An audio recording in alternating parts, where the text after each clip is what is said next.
सवाल जो मेरा आप सब लोगों से यहाँ पर है कि बिल्किस साहब आपसे शुरू करूँगी और यही सवाल सबसे। हाँ, पर्सनल हाइजीन का ख्याल रखना कितना ज़रूरी है और आपके साथ कभी आपने किसी इंसान को देखा जिसको देख के आपका दिल किया कि मैं इसको बताऊँ कि भाई पर्सनल हाइजीन एक चीज़ है, उसका ख्याल रखे? बहुत दफ़ा ऐसा होता है और अल्फाज नहीं मिल रहे होते कि किस तरह उन्हें समझाया जाए। इतने मतलब खूबसूरत ड्रेसिंग बहुत अच्छी, मगर जो स्मेल आ रही होती है ना उससे आपके सर में दर्द हो जाता है। ठीक है, अच्छा हाइजीन का ताल्लुक इससे नहीं है कि आपके पास पैसा कितना है, क्योंकि पानी तो सबके लिए एक ही है ना।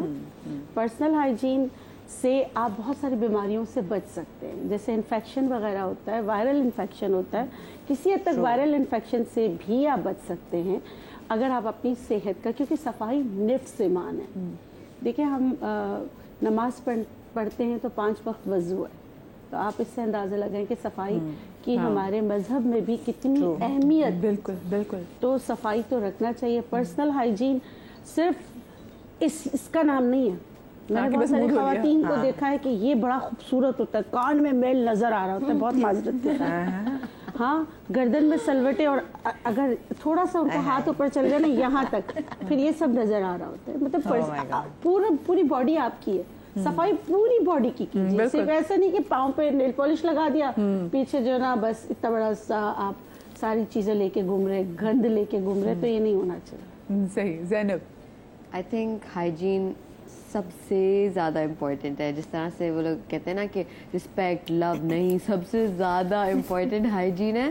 बिकॉज मैं आपको एक बात बताऊँ, जिस तरह से इन्होंने ना बोला, फर्स्टली सफाई निस्फ ईमान है, and there is a reason कि Pakistanis in general Muslims are actually the cleanest. मतलब नॉट मैं किसी उसको टारगेट नहीं करी, लेकिन दे आर, बिकॉज हमारे रिलीजन में इतनी इम्पोर्टेंस से लिखा हुआ है, एम्फसाइज किया हुआ और यू नो वही बात, कुछ लोग इतने खूबसूरत होते हैं। There is a few countries where I have travelled specifically जहाँ पे there will be very beautiful girls, very good looking boys, French, Turkish, अब आई डोंट नो एक बोलना चाहिए या नहीं, but you go near them और इतनी गंदी स्मेल आती है।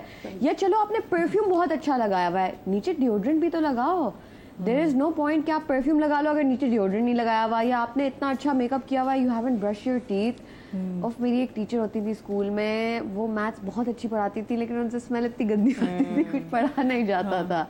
बट आई थिंक हाइजीन देखा ना, वो याद रह गया है। आप स्मेल से लोगों को ना इमेजिन करते रह जाते हैं। यू नो कुछ लोगों आप उनको मिलते हो और आपको पता है they are going to smell good. You know मेरा one of my favourite questions, I think आप लोग से, अम्बर जी से मैंने अक्सर पूछा, what perfume are you wearing, मुझे इतना पसंद है, and it does not need to be expensive. अब आप अगर यही देख लो कि इवन जो आपके घर में वर्कर्स होते हैं उनमें से कुछ आर क्लीन, कुछ are dirty, it has nothing to do with money, it has nothing to do with anything, it's just आप अपने आप को किस तरह से। ट्रू, बहुत इंपॉर्टेंट है भाई, first impression is the last impression. ठीक है, वो वाली बात है, जैसे कि ज़ैनब ने बोला, डॉक्टर बिल्किस ने बोला, कोई बहुत ही अच्छी पर्सनालिटी है, सही है, चाहे कोई भी हो, लेकिन जब आप गले मिलते हैं स्पेशली बदबू आती है अंडर आर्म्स से, विच इज़ नेचुरल। बहुत से लोग डाइटिंग करते हैं, बहुत स्ट्रॉन्ग स्मेल होती है, एंड आप बर्दाश्त नहीं कर पाते। ऐसा नहीं कि वो नहीं नहाते होंगे, किसी के अंदर जिस्म में बदबू होती है। कभी कीटो डाइट कर रहे हो तो उनमें भी बहुत आती है। यस, तो वो इतनी गंदी बदबू होती है कि आप वाकई बैठ नहीं सकते, और आपका इम्प्रेशन जो है ना बिल्कुल खट से नीचे हो जाता है। दैट्स ट्रू, चाहे कोई भी हो। हम मतलब XYZ कल को मेरे अंदर से कोई, मैं बैठी हुई हूँ और बदबू आ रही हो, तो मेरा सारा इम्प्रेशन ख़त्म हो जाएगा।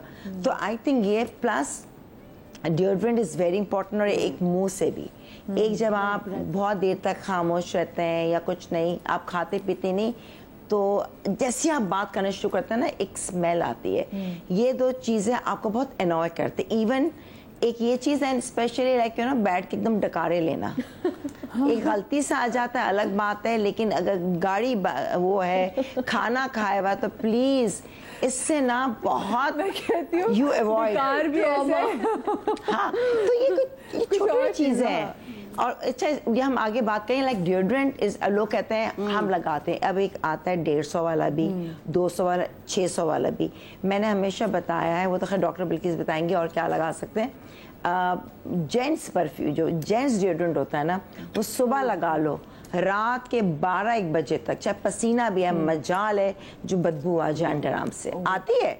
देखो मैं भी अगर काम करूंगी, मैं ये थोड़ी कि मैं कोई एक्स्ट्राऑर्डिनरी हूँ, मेरे अंदर से भी आती है, लेकिन मैं बेचैन होती हूँ कि अगर डिओड्रेंट खत्म हो जाए तो मुझे वो चाहिए। जेंट्स या स्टिक हो जो बहुत चलती है, जरूर ये इट्स अ मस्ट। आपकी सारी पर्सनालिटी मतलब आउट हो जाती है व्हेन यू स्टार्ट स्मेलिंग। तो वो वरना कोई करीबी बैठा होगा ना, हम एक तो बर्दाश्त नहीं करेंगे, गले मिलेंगे, फलाओ गंदा इंप्रेशन। तो ये इतना इम्पोर्टेंट है, इतना इम्पोर्टेंट है। आगे तो बहुत सारी चीजें हैं, like you know even in a bag, purse के अंदर भी छोटा परफ्यूम रोल ऑन पतले वाले मिलते हैं। मैंने यहाँ से लिया था एक 800 का भी ना, कुछ नहीं कुछ रिफ्रेशिंग खुशबू। इवन आप देखो जब आप रूम एयर फ्रेशनर या गाड़ी में एयर फ्रेशनर, कितना अच्छा लगता है ना, अच्छा लगता है, ये perfume it makes you energetic. हाँ, तो ये नेचुरल चीज है, तो I think this is very important. खतीरा तो माशाल्लाह की डेंटिस्ट भी हैं और अक्सर लोगों से बात करते हुए जो वो मुंह से भी स्मेल आती है वो भी बड़ा बॉदर करती है। हम अनफॉर्चुनेटली हम या फॉर्चुनेटली हम जब किसी से बात करते हैं तो हमें एक कहा जाता है कि आप लोग हमारे दांत देख रहे होंगे, अगला बंदा कॉन्शियस हो जाता है। और ये बात भी ठीक है कि हम पहली चीज़ ही नोटिस दांत ही करते हैं। तो उसमें भी यही है कि अगर आप बहुत अच्छे लग रहे हैं लेकिन दांत जो हैं वो, और अक्सर औकात यही होता है। लेकिन मैं एक एनालॉजी दूंगी, जैसे आप लोग हमेशा कह रहे हैं कि सारों ने बात की है कि परफ्यूम्स लगा लेते हैं और नहाए नहीं होते या स्मेल आ रही होती है, तो इसी तरह दांतों में जो है अगर आप दांत साफ ना करें और माउथ वॉश कर लें तो एग्जैक्टली यही चीज़ है वो। माउथ वॉश कर लेते हैं, बैक्टीरियल लोड थोड़ी देर के लिए कम होता है, लेकिन आप उस जो सोर्स ऑफ स्मेल है उसको सही नहीं कर रहे तो फिर वो स्मेल कभी भी नहीं जाएगी और वो प्लाक भी आपको नजर आएगा। वो ये लौंग इलायची साफ किए बगैर ऊपर से उसको कवर अप करेंगे उस स्मेल को, लेकिन वो कवर अप होती नहीं है।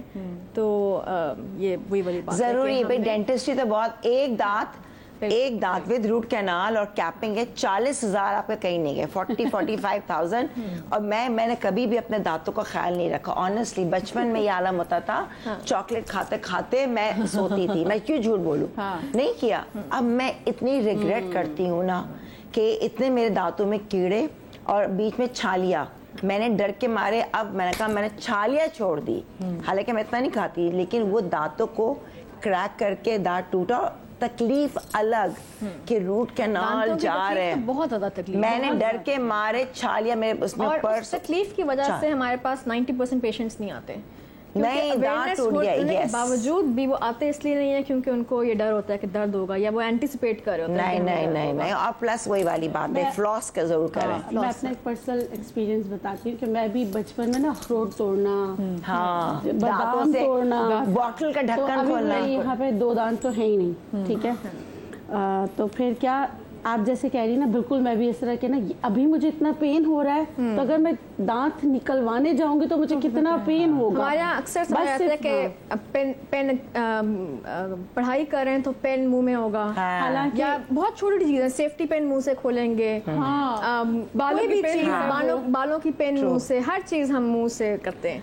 तो वो चीज उसको अवॉइड करना बहुत जरूरी है। दांत सिर्फ खाने के लिए है बस। बिल्कुल आप सही कह रही हैं। और आगे वाले तो ज्यादा से ज्यादा कोशिश करें कि सिर्फ इंसाइज करें, उनसे बाइट लें और बाकी दिखाने के। तो फिर मेरे साथ क्या हुआ मैं बताती हूँ कि मुझे ना ऐसे मतलब मैं अपनी जैसे हर्ब्स में चीज़ें वगैरह खाती हूँ, सफाई का ख्याल करना सब, लेकिन मुझे एकदम से ना या कान में दर्द और ऐसा लगे जैसे मुझे अपने स्मेल आने लगी। तो हुआ क्या कि दांत के, क्योंकि मैं डर रही थी, जा नहीं रही थी, सारी चीज़ें बस मैं कहूँ कि ये लगा लेती हूँ, ये लगा लेती हूँ, लौंग का तेल लगा लेती हूँ, इस तरह कर लेती हूँ, क्योंकि वो दांत में कीड़ा लग के क्या उसका असर था। नहीं। और मैं इतना हर्ब्स में भी पेन किलर्स होते, खाती जा रही हूँ सिर्फ इस डर से कि ये पेन मुझसे बर्दाश्त नहीं हो रहा, तो दांत निकलने का पेन कितना होगा, वहाँ नहीं होगा पेन, इंजेक्शन देंगे और कुछ नहीं होगा। फिर जब मरता क्या ना करता, जब एक्सरे कराया तो पीछे पस आया। पहले पस सुखाने के लिए दवाई इस्तेमाल की, उसके बाद जब दांत निकला ना, आप यकीन करें मुझे लगा कि कितने सालों बाद मैं सुकून से सोई हूँ।